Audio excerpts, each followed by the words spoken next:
लेकिन अपने आप में टेम्परेचर को इतना ज्यादा यूजफुल मैट्रिक नहीं है, क्योंकि अगर आपने कभी नोटिस किया हो मई के महीने में दिल्ली में 45 डिग्री का सेल्सियस टेम्परेचर टॉलरेट करना ज्यादा आसान है एज कंपेयर टू मुंबई में 38 डिग्री सेल्सियस का टेम्परेचर टॉलरेट करना। मुंबई में 38 डिग्री ज्यादा अनबेरेबल लगता है दिल्ली के 45 डिग्री के कंपैरिजन में।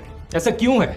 ऐसा है ह्यूमिडिटी की वजह से। जितनी ज्यादा ह्यूमिडिटी होती है हवा में, उतना ज्यादा गर्म टेम्परेचर्स को टॉलरेट करना मुश्किल होते जाता है। ह्यूमिडिटी होती क्या चीज है वैसे? रिलेटिव ह्यूमिडिटी का मतलब है कि हवा एक पर्टिकुलर टेम्परेचर पर कितना मॉइस्चर होल्ड कर सकती है।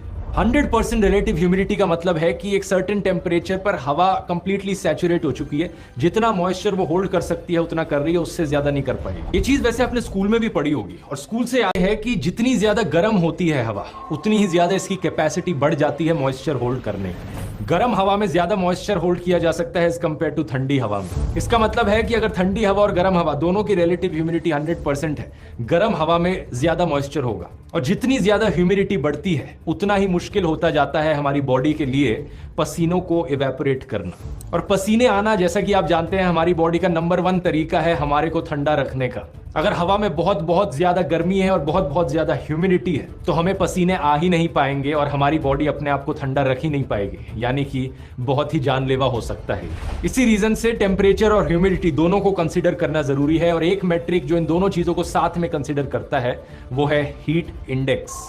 हीट इंडेक्स हमें बताता है कि एक्चुअली में जो गर्मी है बाहर, वो कितनी गर्म फील हो रही है हमारी बॉडी को। फोन की वेदर ऐप पर आप अक्सर देखते होंगे मुंबई में जैसे टेम्परेचर लिख रखा है 31 डिग्रीज, लेकिन फील्स लाइक 37 डिग्री सेल्सियस। कुछ ऐप्स में इसे रियल फील करके लिखा जाता है। ये फील्स लाइक वाला इंडिकेटर हीट इंडेक्स से ही निकल कर आता है। इस चार्ट में आप देख सकते हैं अलग अलग टेम्परेचर्स के लेवल और अलग अलग रिलेटिव ह्यूमिडिटी और उनका कॉरस्पॉन्डिंग हीट इंडेक्स। अगर 35 डिग्री के टेम्परेचर पर 50% रिलेटिव ह्यूमिडिटी है तो आपको फील होएगा कि ये 41 डिग्री का टेम्परेचर हो जैसे। लेकिन इसी टेम्परेचर पर अगर 75% रिलेटिव ह्यूमिडिटी पहुंच जाती है तो फीलिंग आएगी 53 डिग्री सेल्सियस जितने खतरनाक टेम्परेचर की, और ये रेड कलर की कैटेगरी में आता है, यानी एक्सट्रीम डेंजर।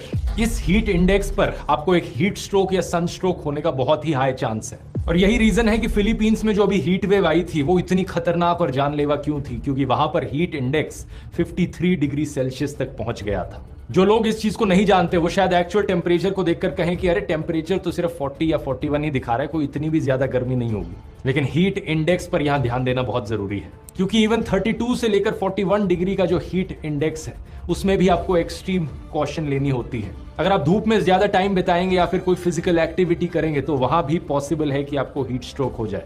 ऐसे ही वो केसेस सुनने को मिलते हैं जहां पर लोग अपनी जान खो देते हैं गर्मी की वजह से, हीट वेव की वजह से। और यही रीजन है कि टेम्परेचर वाइज दिल्ली में गर्मी अभी ज्यादा है, लेकिन हीट इंडेक्स वाइज कितना बेरेबल है बाहर रहना, जून एंड में ये इनटॉलरेबल हो जाता है।